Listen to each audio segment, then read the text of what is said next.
Si c'est pas n'importe qui, il peut pas venir comme ça, il faut une invitation. Je vous dis que Martin Fayulu, tout d'abord, ce n'est pas le Congolais, c'est la crainte et le ressentiment aux hommes de la musique. J'ai d'abord la colère de Martin Fayulu, parce qu'aujourd'hui, Martin Fayulu est en train de nous embrouiller. C'est un Camerounais, un Sénégalais, c'est un agent de Joseph Kabila. Martin Fayulu fait ce qu'on appelle en français aimer une chose et son contraire. Actuellement, on est où? Il est en train de soutenir maintenant la vision de Kabila parce qu'il nous dit que c'est Kagame qui dirige. Mais tantôt, il demande le respect de la Constitution. C'est pour cela qu'il nous dit que si les élections auront lieu en 2023, Martin Fayulu ira déposer sa candidature à Rwanda parce que c'est Kagame qui dirige. Maman n'a pas eu que non, gouvernement au lengo to fungoleli yango misu et l'autre comment côté aux Hollandais à la kilobi. Voyons voir, il y a déjà le premier mouti où il a déposé la messe à Mokonzamboka. Tous les ministères régaliens et Kouzongi la Mokonzamboka, c'est parmi les modalités constitutionnelles, tous ces pouvoirs, les hommes et la Mokonzi, le ministère clé, le ministère de la Défense, le ministère de l'Intérieur, le ministère de la Finance, économie et tout consort.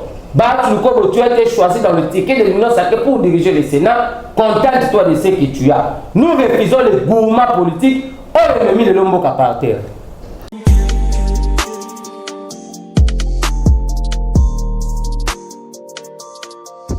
Le président de la République a un mandaté, a une mission.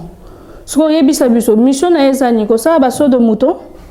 Ou bien qu'on n'a cité papa. Ou bien qu'on soit mbongo, il fallait même une élection, qu'on soit belango ba transco, mais la population zone la transport ça passe. Et en plus de ça, ce qu'on ça anime quoi, élection tant que sous qu'on défend na pas ba mboka msu ya mikili.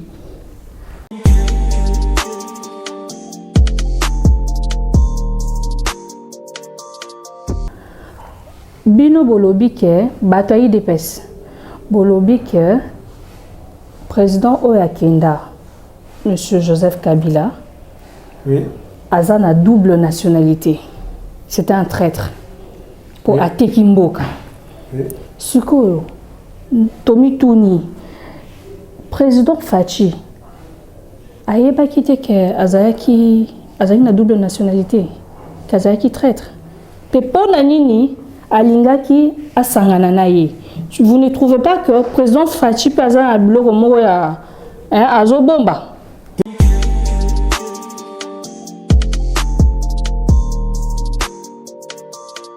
On peut sa conseil na Bati Lukwebo. Bati Lukwebo, batinyo surtout ba sepeli na yo. De l'eau comme président du Sénat. Na yo kuna na Bukavu kuna. Bitumba mikolo nyonso. Président de la République azali ko vanda kimia te pona kimia za pas na yo. Tala susu makambi yo bandi ko sala. On n'exige pas. Toujours, le gouvernement a une union sacrée, ils ont une union pour la nation, pour tout le monde.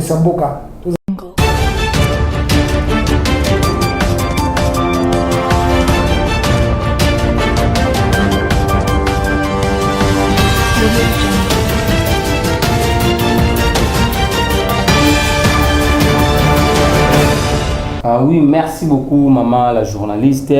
Merci beaucoup, Naba Union Soko Balandi Bisso. Et je suis déjà le procureur général près le peuple congolais, mais de l'UDPS, la personne qui défend les valeurs, qui défend la philosophie, et la personne qui est là pour l'intérêt général de la population congolaise. Tu qui va te bêler, pour la Bisso Pelelo, va s'abonner massivement à ta chaîne. Donc, ma question, ma réponse,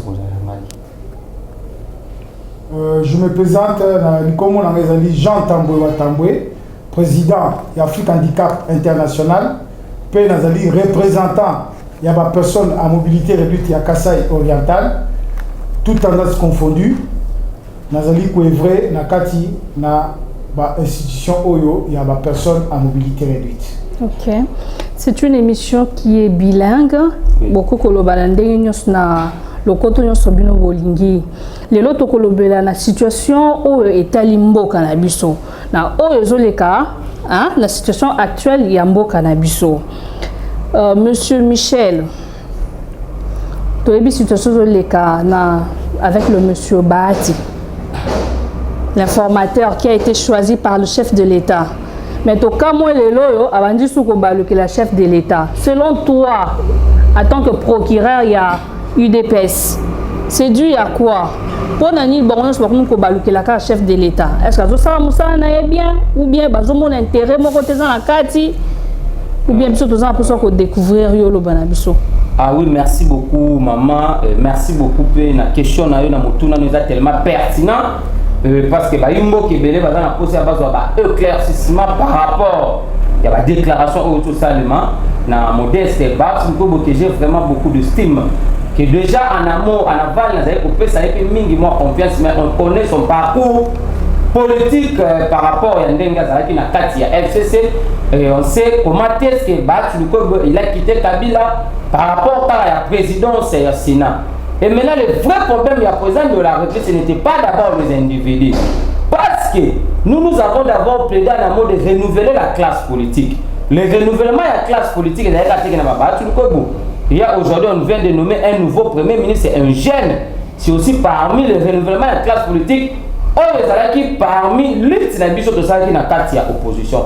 On a vu comment l'accord FCC qui formé dans le gouvernement. On est qui va battre dans le roue, on est qui va corps à jambe, on est qui est faire éternuer l'image du chef de l'État vis-à-vis de la population nationale et internationale. Le président de la République avait confié une mission d'information à M. Batoulouko parce que le terme informatique c'est un terme politique et puis journalistique, mais dans la Constitution, on parle d'une mission d'information où ils ont renouvelable un mois où il y a la majorité. On a pris la majorité et puis le président a nommé un Premier ministre. Et maintenant, le vrai problème, c'est quoi? L'union sacrée, ce n'est pas un départagement de poste ministériel. D'abord, biso na combat, tout ça qui n'a pas congolais, n'a pas tout on avait d'abord proposé que le gouvernement en a 45 ministères. Et le gouvernement a proposé train de vie à l'État. Et le gouvernement a nommé le ministre qui jouer l'intégrité morale, compétence. Et maintenant, qu'est-ce qui se passe? On voit des déclarations, il y a M. Batoulouko en train de dire que non, à défaut, si on ne lui donne pas 5 postes clés dans le nouveau gouvernement, il va démissionner la poste et la présidence Yassina. Mais c'est grave. Alors que dans le moment où ça M. Steve Mikaï, il est en train de dire que non, Bahat a déjoué par rapport à 12 ou 13 députés dans la carte FDC, alors qu'il va sola qui est pas ce que tu fais dans la carte gouvernement. C'est que ce sont le même truc qu'on a condamné avec Joseph Kabila. C'est pour cela que nous disons, c'est parce que nous avons la charge de dénoncer, de dire la vérité. Il y a comme maintenant une priorité aux intérêts généraux de la population. Mais ce Batoulouko, ça ne va pas passer. Pourquoi? Parce que gouvernement, il gouvernement a peuplé. Et ce gouvernement,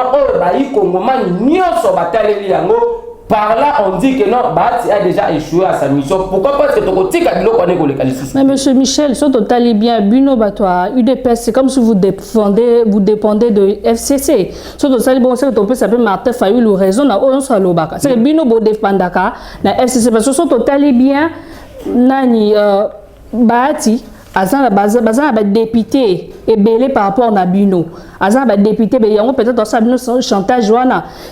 Bino peut totalement bien. Est-ce que le Premier ministre qui a été nommé, est-ce que plus tard, à Kobalou, que la sous-chef de l'État, à cause du chantage théodore a démissionné, ça a beau été. Maman, il faut le même micro peut orienter et puis désorienter l'opinion nationale et internationale.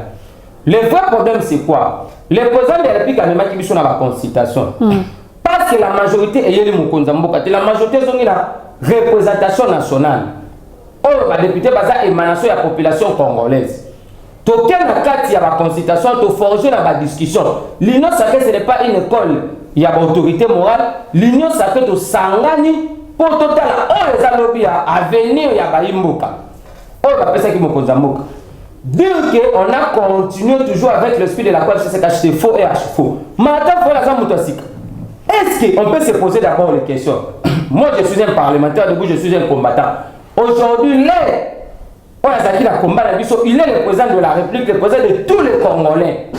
Et vous pouvez dire que le président cause un combattant, à la police. On doit toujours travailler avec le même jamais. Le problème, c'était quoi? C'est de changer maintenant le système. Parce que le système Kabila, il y avait la malversation financière, la corruption, les antivaleurs. Et maintenant, il n'y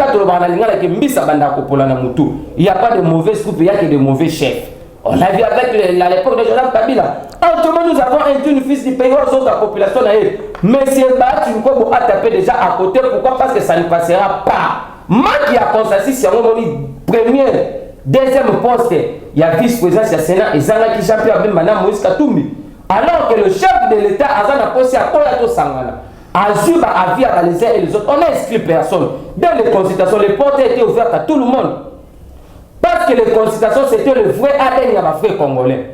Comme tu n'as pas vu Martin Fala qui était la musique, c'est là pour civilisation, ce ne sont pas des Congolais. Est-ce qu'ils étaient invités? C'est ça le problème. Les portes ont été ouvertes pour tout le monde. On a vu des mots. Quand je venais de Steve Mika et tous les classiques du RCC, oh, écoute, l'humanité de la mer, mais de tout comme ça.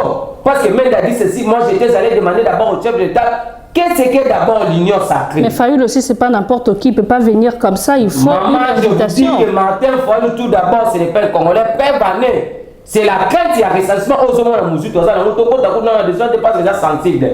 J'ai d'abord la colère de Martin Fayoul, parce qu'aujourd'hui, Martin Fayoul est en train de nous embrouiller, c'est un Camerounais, un Sénégalais, c'est un agent de Joseph Kabila. Martin Fayoul fait ce qu'on appelle en français aimer une chose et son contraire. Actuellement, on est où? Il est en train de soutenir maintenant la vision de Kabila parce qu'il nous dit que c'est Kagame qui dirige. Mais tantôt, il demande le respect de la Constitution. C'est pour cela qu'il nous dit que si les élections auront lieu en 2023, Martin Fayoul ira déposer sa candidature à Rwanda parce que c'est Kagame qui dirige. Maman n'a pas eu que non, gouvernement au lengo to fungoleli yango misu et l'autre comment côté aux Hollandais à la kilobi. Voyons voir, il y a déjà le premier mouti où ils ont déposé la messe à Mokonzamboka. Tous les ministères régaliens et Kouzongi la Mokonzamboka, c'est parmi les modalités constitutionnelles, tous ces pouvoirs, les hommes et la Mokonzi, le ministère clé, le ministère de la Défense, le ministère de l'Intérieur, le ministère de la Finance, économie et tout consort. Tu as été choisi dans le ticket de l'Union sacrée pour diriger le Sénat, contente-toi de ce que tu as. Nous refusons les gourmands politiques, on a mis le Lomboka par terre. Très chers internautes, vous venez de suivre en long et en large les réponses de M. Michel sur nos questions posées. Merci de vous abonner massivement sur notre chaîne ProConcept Média et merci au DG Jimmy Penzo Madilamba pour la confiance qui ne cesse de renouveler sur les agents de ProConcept Média. Monsieur Jean Tambo, ça fait combien d'années depuis que vous êtes président il y a Africa Handicap? Ça fait déjà, c'est depuis 1985 que je suis toujours dans le poste de président de Africa Handicap International. Et c'est l'organisation moko siège dans le social en Belgique, tout comme à la RDC, tout à la ISICA, na bamboka mususupe tout à ISICA. Donc, nazali ko défendre toujours ma personne à mobilité réduite. Banda kala, banda ba guerre et salama, na défendra toujours ma personne handicapée. Donc, c'est-à-dire, nazali nakati abusala, il y a personne handicapée, na représentant la personne à mobilité réduite na conférence nationale souveraine. J'étais là, ma province surtout, donc il faut représenter ma personne à mobilité réduite na conférence nationale, peut-être Zalaki wana, peut-être Sejaki. Qui a parlé du peuple, donc tu as makambo ya politique, nazali okenepe, nazali politique, nazali pe tala makambo etali ma personne en mobilité réduite. Responsabilité on a la ba pesio bangi sakiyote. Nini vraiment motiva kiyo ondi ma responsabilité. Parce que mon kumba munene hein. Ngai oui, nazali leader ya kala, nazali leadership de botabaka. Natangwa kala même ma personne à mobilité réduite, ma petit commerce au Brazzaville, Kinshasa, Brazzaville, c'est moi qui avais organisé ces histoires-là, j'ai organisé qui a pour la personne handicapée, se retrouver, il y a un moyen de débrouiller, de prendre en charge, qui a été qui a été biloko na zongiawa, azana moi patanaye, attendre sa moi les classes belé peu attendre sa ba na bango classe, côté à l'université à cause d'un petit commerce au Brazzaville comme ça, mais tango afde la yaki ngai ko bebisa makamwana ebebi moyen susu badinga ba ko moyen ko se débrouiller ezala kité mais mingi nazo beta sete bakasi pour la problème ya ma personne à mobilité réduite il faut l'État apprendre bango à charge à fouta bango. À fouta bango, c'est parce que les bongo dans mokili mobimba, ma personne handicapée par recevoir allocation handicapée. Donc, et kokina ko échapper te mbongo za mboka oyo, ba kokina to kokina ko sala recensement, ko yeba nombre de personnes en mobilité réduite, peut ba na ko moins quelque chose na compte na bango, to boyi mendicité, to boyi bisenga senga, to ko sangisa ba personne handicapée quelque part, ou yo bandiko kabela au moins mungwa, moi pilipili, moi boye polo ba ke yo dozo pesa. L'État n'est à charge à foutre à bango nenge sengeli mukili mubeyebani bureau il y a OMS ouais Nations Unies appelle ça kambongo dans chaque pays du monde entier pour la personne à mobilité réduite. Tu vois qu'il y a mbongo na to yebesi ka kenda. Le président de la République il mutaza mukondi ya wana nyoso sko koloba nyomonte que moi moi faille moko boyo moi te mo mulili moko ezanga kati. Faille ezalité président Fachi président Fachi a yebi yango bien ba personne à mobilité réduite ba futaka bango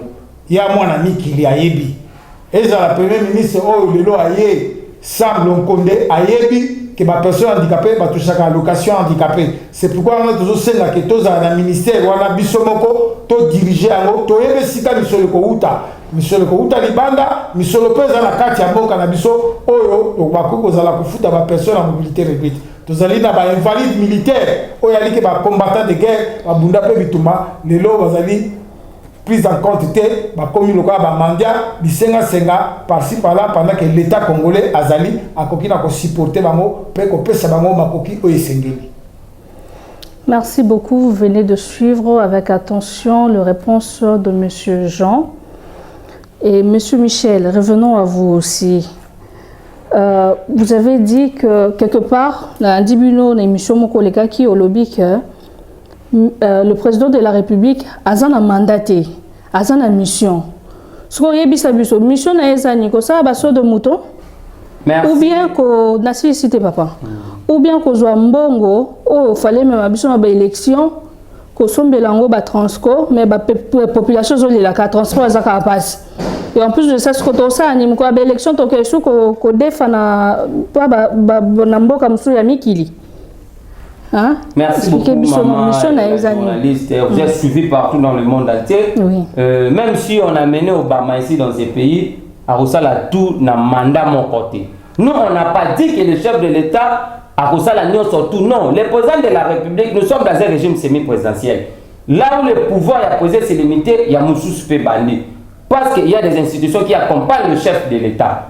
Alors, quand je dis que le président n'a pas un mandat, parce que Madame Ifoueba, que ce pays a été détruit pendant beaucoup des années, depuis la section de son indépendance, aujourd'hui, à l'est du pays, il y a de nos compatriotes congolais qui ont midi pourquoi. Alors, il ne se sentira jamais à l'est que les connexions sont à l'est de Mboka. Voire même qui je fallait installer. Mais le président fournit toujours fournit des efforts petit à petit parce qu'aujourd'hui, il y a que voir même des bastions qui occupés pendant beaucoup des années à récupérer la force générale, la force armée la biso. Oh, le lobby officiel. Quand je dis que tu sais qu'il n'a pas un mandat, il a une mission, oui. D'abord, tu sais que c'est un Josué qui est venu délivrer ce pays. Oyo ezalaki na maboko ya bangunda banda bamboka Nikololeka ki makasi. Lui c'est un Congolais, il connaît la souffrance de la population congolaise. Qu'est-ce qu'on appelle le social du Congolais? Parce que je ne comprends pas, il y a des gens dans le social, il y a les transports qu'on avait livrés récemment par le chef de l'État. Il y a la gratuité de l'enseignement. Le couverture universelle sanitaire, il fallait qu'il y ait ma première vague de Covid-19 Nebomaki Makam. Il y a des constructions à la route. Aujourd'hui, combien de gens qui étaient derrière Moïse Katumbi? Parce que les gens peuvent nous demander que les réalisations à Mokonzamoka. Combien Katumbi était contraire aux gens à Moka pour nous avoir même passeport? Mais tu sais que le pouvoir Katumbi à Monimboka, on a vu 2000 et des fois qui nous ont fait ça dans la prison centrale de Yamakala. Il y a beaucoup de réalisations à Mokonzamoka. Il y a des bateaux de pêche un des confrères après à journaliste on a traité qui lui saute pour des gens qui disent des formats, je les cite aussi son nom ici. Jean-Pierre Tembe qui avait dit que notre consacré par rapport à la bateau de pêche. Mais allez-y demander la PCA. Il y a l'île maritime congolaise à Koyebisa pendant combien des années pour avoir un bateau de pêche. Et Et il y a des locomotives, il y a des trains. Autozobenga espèce diamants béton, ba train de luxe. Aux niveau ya bakata ils ont relié banzela nyonso. Dans 2 ans. Et maintenant il y avait la volonté. C'est pour ça qu'on a dit que non. Nous avons vite compris que les élections ce sont les politiques qui en bénéficient. Martin Fayulu, si aujourd'hui il était au pouvoir, qu'est-ce qu'il allait faire? Qu'est-ce que Martin Fayulu il avait fait? Voir même Chadaï, parce que Chadaï d'abord son mentor Kabila à 18 ans, qu'est-ce qu'il a fait dans ce pays? Alors que Martin Fayulu était un candidat à la multinationale pour un siège à la franc-maçonnerie contre Namboka. On sait toutes ces histoires. Et l'église catholique en particulier. Parce que les églises catholiques se retrouvent aussi beaucoup plus dans l'élection de Maranaka Tamboka Nabiso. Pourquoi cette haine? Pourquoi toutes ces précipitations? Tu sais qu'il y a une mission de délivrer ce pays, de doter aux Congolais de l'identité congolaise, parce que c'est un vrai Congolais, vous en avez peur. Il y a un ressentiment. Il faut élection comme on a dit, tout qu'il y a des sons contradictoires. C'est ça la beauté de la démocratie. Tous les 3 cycles d'élection, ils ont convoqué, ils ont contradiction, ou soit ils ont bateau, c'est parce qu'on ne sait pas combien de bateaux qui ont combien va s'abstenir dans l'élection. Et maintenant, le problème, c'est quoi? Tu sais qu'il y a une émission, l'IDPS a l'histoire de l'ANT en Afrique du Sud, mais la différence, c'est que non, l'ANT a bondi pour l'apartheid. L'IDPS a bondi pour l'instauration de la démocratie. Tu sais qu'il dit, Tozaki n'a mandat sans Kabila, parce que c'est parmi aussi les prophéties politiques, il y a 5 qui a limité. Donc ça la transition sans Kabila. On a connu comment est-ce que tous les gouvernements du Manambokao, et ça le gouvernement Oyo, et tu vas prendre le gouvernement, tu sais qu'il dit. Le président a prêté serment le 24 janvier 2019. Gouvernement est éliminé en septembre. Gouvernement bimi ba koka jamais bandi ba bateau dans le bandi. Tu vois la première fois de Covid-19 il y a qui n'a mois de mars. Tous les frontières les acquis à Kokangam. Parce qu'il y a d'autres gens qui disent que non bandi ba soit raison par rapport à Covid. Et alors que Covid est freiné qui dans l'économie en Moka. Pour se déplacer dans la commune, c'était tout un problème. Tout ça, nous allons compter et puis en appliquant l'article 70 de la Constitution. Mais M. Michel Zodolobi, Obi, que le président de la République a pour Amema, un vent nouveau. Zodolobi peut m'arambouiller la gratuité, on a souligné. La gratuité, on a que même l'école à Minene, Otoye, Bibazo grévé. Pour enseignants, Bazo soit et l'autre côté. Mais on se recolobani. Il y a un moment, vous avez journée sa investigation. Et le dimanche, vous allez équiper na bateau, parce qu'il y a image, il y a discours à Mokonzambo, on a une colle dans la Bakini. Gratuité, ça nous chantier. On n'a pas dit que c'est déjà 100%, mais il y avait déjà la volonté politique. Il y a pour appliquer l'article, on est à 40 ans, à 4 conditions, dans le bateau, à déjà qui conditions. Or, tout est la bateau, mais bateau pour respecter à côté. On a vu les rebondissements, il y a procès à FST. Tout le ministère public, par rapport à la révélation à l'inspecteur général, il y a FST. Il agissait au-delà de sa hiérarchie. Sa hiérarchie, c'est qui? C'est Willy Bakonga. Soyons calmes, vous allez voir comment est-ce que les gens vont être interpellés. Parce qu'il y avait d'autres gens qui vont bounder sa gratuité, en commençant par de Willy Bakonga et l'église catholique. On a retrouvé dans les rapports, il y a déjà plus de 2000 diocèses fictifs, 9000 écoles catholiques fictives. À Mongo, qui a dans quelques jours, il sera aussi devant la justice, il sera là-bas parce qu'on a vu le garde républicain là-bas. Mais le président sait que Willy Bakonga, c'est un frein pour l'avancement de la gratuité. Pour Nani Azo garder Kaka, pour Nani Alongo Liete. Le président de la République, il y a ce qu'on appelle la séparation du pouvoir. C'est l'institution président de la République. Il y a la présidence de la République qui est une administration de l'État. Mais dans les 4 institutions, il y a les cours et tribunaux, il y a le pouvoir judiciaire. Oh, il faut interpeller. Ce n'est pas le président de la République. Et maintenant, déjà, le gouvernement, oh, écoute, Willy Bakonga, ils ont expédié va faire courant. Mais gloire à Dieu, déjà, le procès sur les candidats dans RTNC depuis le week-end passé. Tout c'est là, comment les gens vont être arrêtés. Ce n'est pas le règlement de compte. Bon, gérer mon solo à l'État, ma belle. Bon, gérer mon solo à l'État, il y a Moïbi, vous avez conçu des écoles fictives. Au moment qui, bah, image de qui n'a Mboka Willy Bakonga. Par rapport à l'école fictive créée, nous avons déconné, nous sommes à côté de la ministère, nous sommes détenus 4 ou 5 matricules. Après, le gouvernement n'est pas le chef d'État. Quand on disait que, parce que le gouvernement, c'est le gouvernement qui gère le pays au quotidien, ce n'est pas le président. Le président engage le pays d'une manière officielle. Maman, soyons calmes, bisous, nous sommes là. Le gouvernement est si calme, on a 45 postes ministériels, on a travaillé dans la vision à Mokonzambo. Merci beaucoup. Papa Jean, oui. Tozongi na yo sous. Tobosangi yo te Tozongi na yo sous. Nazoka maman. Na lingi toyeba bato bazotala biso baza na posa koyeba nini ba projet nini boza na ngo yo en tant que président projet nini oyo oza na ngo pe assurance nini ozopesa bato nyonso oyo bazo de personnes vivant avec un handicap hein nini espoir nini okoki kotia bango po bato wana na société na biso ya lelo baza un peu écarté moni bazo vivre quoi bato nyonso te bazwaka bango lokola bato moko bondie bato te message nini oyo ya espoir kopesa bango lisusu espoir kana kopesa bango d'abord nazali ko remercier mokonzi mboka na ndenga pensaki pona kopesa biso ministère donc ministère ya la personne à mobilité réduite à travers Mama Isambo Kamama qui na ministère ya affaires sociales na sepeli mingi mais problème à personne handicapée batu oyo bazali ba vulnérable bazali sont des personnes normales le quoi batinyo surtout bien que handicap na bango personne à mobilité réduite azali na droit bafuta mbongo na l'état pour azali la possibilité ya kosala musala te ezapé la misala mususu ezali misala bapesa bango ba personne à mobilité réduite oyo ya vandi azosala rémunération déjà bolobela yango bien obetela yango c'était mbala na mbala ou bien nazali kolobela yango puisque yebani mokili mobimba ke ba personne à mobilité réduite bafutaka bango ye moko président de la république ayebi yango aza mwana mikili te sam aza mpe mwana mikili te bayebi yango bien mbongo ezali na mboko oyo te mbongo mpona kofuta ba personne à mobilité réduite ezangi te donc président de la république azobetango kara te azopesa ba responsabilité na bato mpo bavekile yango nde bazokoka kosala yango te nga nakopesa exemple ya ye ministre na biso bano batiaki place wana peut-être ayebi esika nini na porte ya kobetela te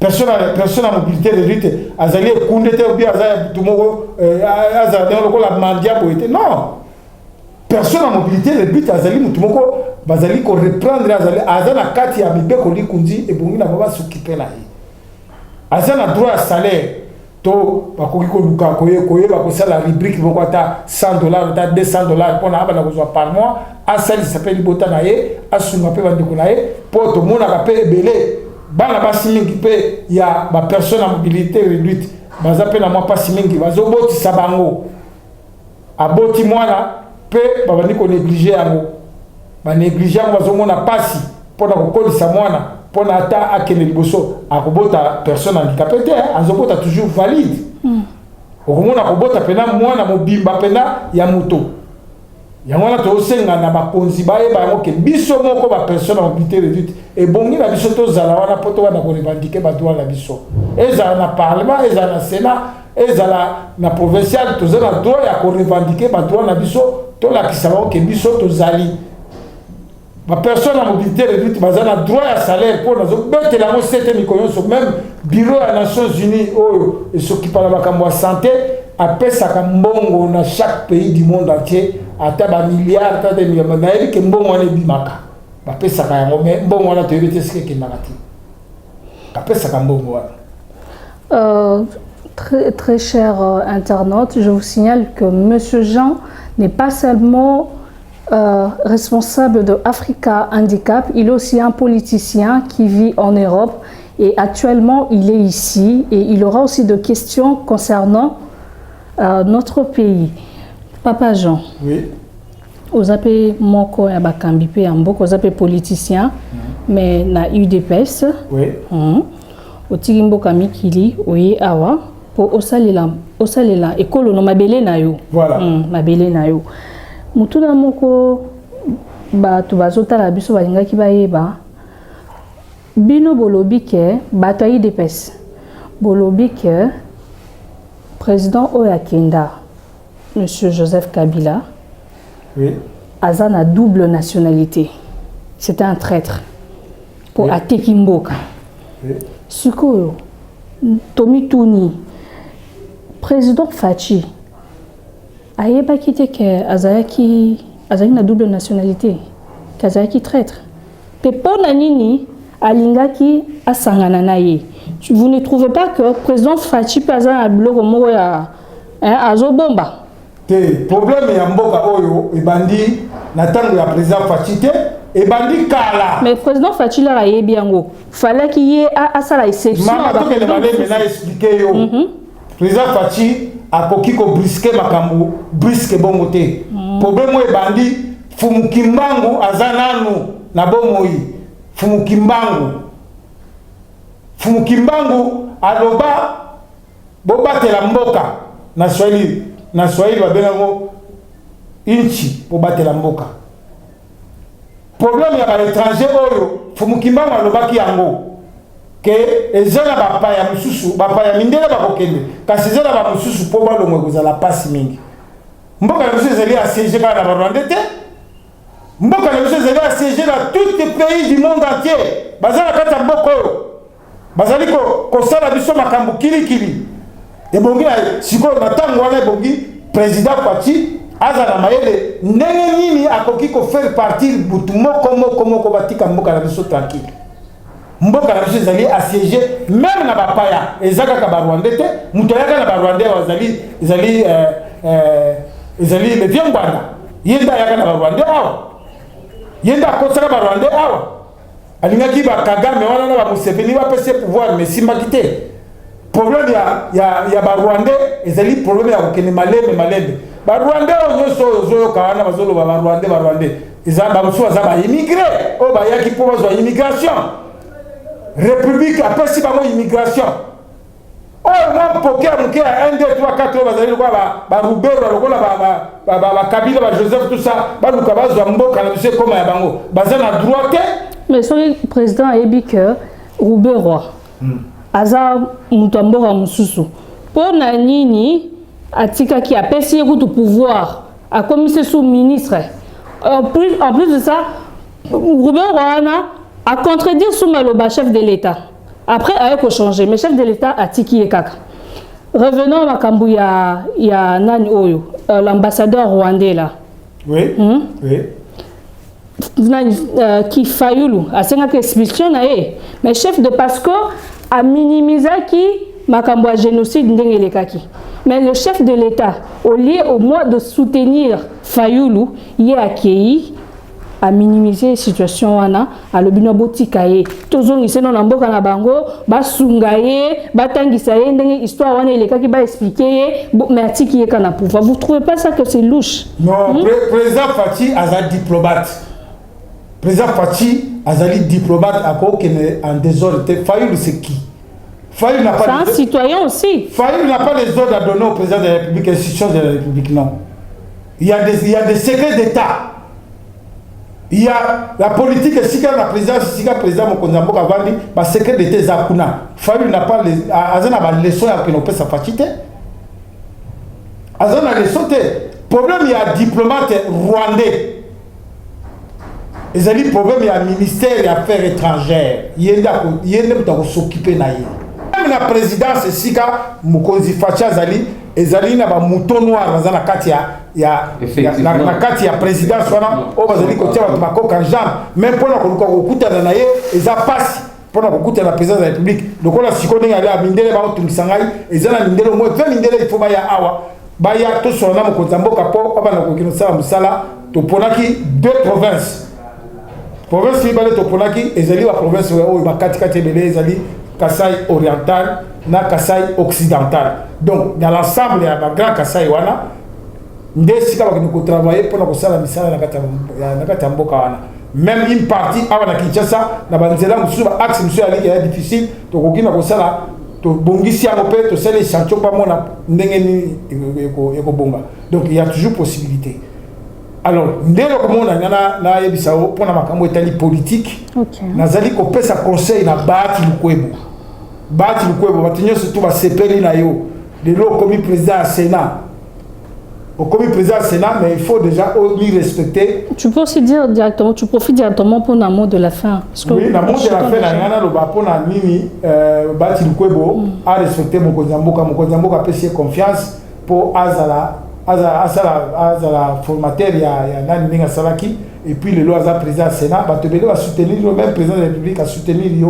Alors il faut qu'on respecte Nibeko Yamboka. So, il y a qui est ce Sénat, Bozaki, Bobombi, beaucoup de lion ou bien léopard, beaucoup qui n'a pas posé un tabac, pour voir comment bimisa. En tout cas, je regrette beaucoup. Et puis, nous avons fait son conseil. Nous avons fait un Bukavu, nous avons fait le président de la République a dit qu'on va faire la pour la Kimé, et pas na yo. Tala sous Makambi au bandit ko sala.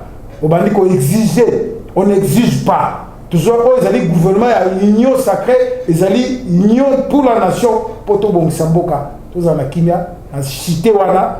Nous avons dit qu'on peut numéro il y a téléphone, on a posé à contacter, à contacter 085 61 60 887, on a posé à tout le Kambuto, Masoloto Solola, numéro Nangayangwana. Mais nous avons dit que c'est la présidence de la République, nous avons aussi demande dans l'audience pour la recouter à Mkonzamoka, pour la Mindele, pour la Zéliko, pour la Kotongamoka, tout ça, la Vanzela, peut être Kotonga, peut Vandaku, préfabriquer Tokotongango, na Mboka, ya Congo. Voilà, à ce qui va. Monsieur Michel. Oui, merci beaucoup. Si vous avez un mot de la fin. Maman, c'est à moi aussi de vous remercier pour la unième fois, pour avoir aussi accepté que tu as mis sur le plateau, non, pour tout décortiquer, tout dénoncer. Mais vous avez que le Canada, et le vrai problème, c'est quoi? Je profite aussi à cette occasion.